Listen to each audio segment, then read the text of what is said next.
Imagine this. You wake up in the middle of the wilderness, your body shredded, your bones broken, your flesh torn open, and you are completely alone. No doctors, no medicine, no rescue team coming to save you, just you and the land. Most people would accept death, but Hugh Glass wasn't most people. What you're about to hear is one of the most insane survival stories in history, a tale so brutal and unbelievable that it has lived on for over 2 centuries. This is the story of Hugh Glass, a frontiersman who was mauled by a bear, left for dead by his companions, and then crawled, yes, crawled, nearly 200 miles through hostile wilderness to survive and take his revenge.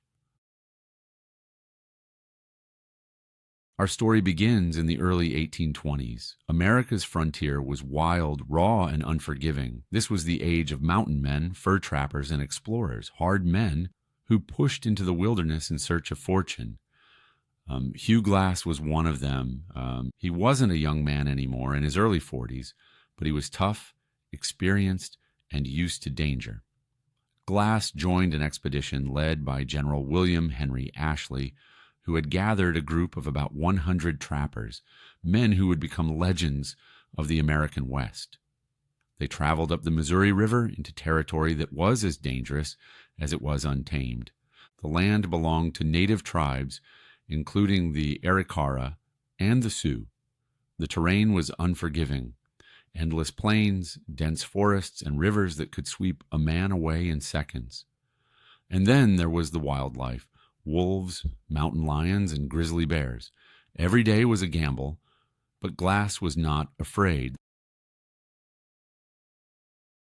It happened in August of 1823. Hugh Glass was out scouting for game near the Grand River in what is today South Dakota. He spotted a stream and decided to follow it. That's when he stumbled upon a grizzly bear and her cubs. Now, there are few things on earth more dangerous than a mother grizzly with her cubs. Before Glass could even react, the bear charged. What followed was sheer horror. The bear hit him like a freight train, knocking him down. She tore into his back with her claws, breaking ribs. Her jaws clamped down on his leg, shaking him like a rag doll. Glass fought back with his knife and musket, but the bear was relentless. By the time his companions reached him, Glass was unrecognizable. His scalp was hanging loose. His throat was torn open. His leg was mangled. The men managed to kill the bear, but they were sure Hugh Glass was finished. No man could survive wounds like that. The expedition was deep in enemy territory. They couldn't afford to carry a dying man for miles through dangerous land, but they also didn't want to abandon him outright. So the leader, Ashley, asked for volunteers to stay with Glass until he passed. 2 men stepped forward. John Fitzgerald, a seasoned trapper, and a young man named Jim Bridger, who was only 19 at the time, but would later become one of the greatest frontiersmen in American history. For a couple of days, Fitzgerald and Bridger watched over Glass. They tried to comfort him, but his condition seemed hopeless. The expedition was moving on, and danger was everywhere. Finally, Fitzgerald convinced Bridger that they had no choice. They dug a shallow grave, laid Hugh Glass beside it, took his rifle, knife, and gear, and left him to die. But Hugh Glass didn't die. Days later, he opened his eyes. He was alone, in the middle of the wilderness with no weapons, no food, and no friends. His body was broken. He couldn't walk, but his mind was sharp, and he was angry. Glass realized 2 things. If he stayed where he was, he would die.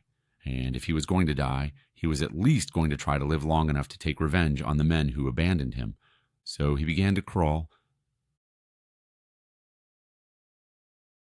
Think about that for a moment. Hugh Glass was 200 miles from the nearest outpost. His leg was shattered. His ribs were broken. He could barely breathe. But inch by inch, he dragged himself across the ground. He survived on whatever he could find. Berries, roots, even insects. At one point, he came across a rotting bison carcass and scooped out the maggots to eat. Disgusting? Yes, but it kept him alive. To keep his wounds from festering, Glass used what nature gave him. He found maggots crawling in his open wounds and let them eat away the dead flesh, preventing gangrene. It was grotesque, but it worked. For weeks, he crawled and staggered, moving slowly toward civilization. Every day was agony. Every moment was a fight against death. But somehow, through sheer willpower, he kept going. After weeks of suffering, Glass stumbled across a group of Lakota Sioux hunters. They were shocked by his condition, but instead of killing him, they took pity on him. They carried him to their village, nursed his wounds, and gave him food. And thanks to their care, Glass regained some strength. Eventually, he was able to walk again, limping, scarred, but alive. He borrowed a canoe and made his way downriver to Fort Kiowa, a trading post. By the time he arrived, Hugh Glass had traveled nearly 200 miles. Against all odds, he had survived. Now came the part that kept Hugh Glass alive through all that suffering: revenge. He wanted Fitzgerald and Bridger. He wanted them to pay for leaving him to die. Armed once again, Glass set out to track them down. He found Jim Bridger first. But when he confronted him, Glass saw that Bridger was just a kid, barely a man, terrified and guilty. Glass's rage melted. He spared Bridger's life. Fitzgerald, however, was another story. Glass eventually tracked him to a military outpost, but when he confronted him, he discovered Fitzgerald had joined the U.S. Army. Killing him would mean execution. So instead, Glass let him live, but not before warning him that if they ever crossed paths again, Fitzgerald would pay with his life. Hugh Glass went on to continue his life as a trapper and frontiersman. He survived countless more dangers until years later he was killed in battle with native warriors, but his story lived on. Over time it became legend. Writers exaggerated details, movies dramatized it, and in 2015 Leonardo DiCaprio brought it to the big screen in The Revenant. But even stripped of Hollywood flair, the real story is almost beyond belief. A man shredded by a bear, abandoned by his companions, crawled and limped 200 miles through hostile wilderness, fueled only by rage and the will to live. Hugh Glass's survival is more than just a story of revenge. It's about the human spirit, the refusal to give up even when every possible force is against you.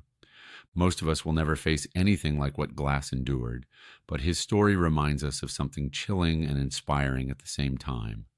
Sometimes survival isn't about strength or weapons or luck.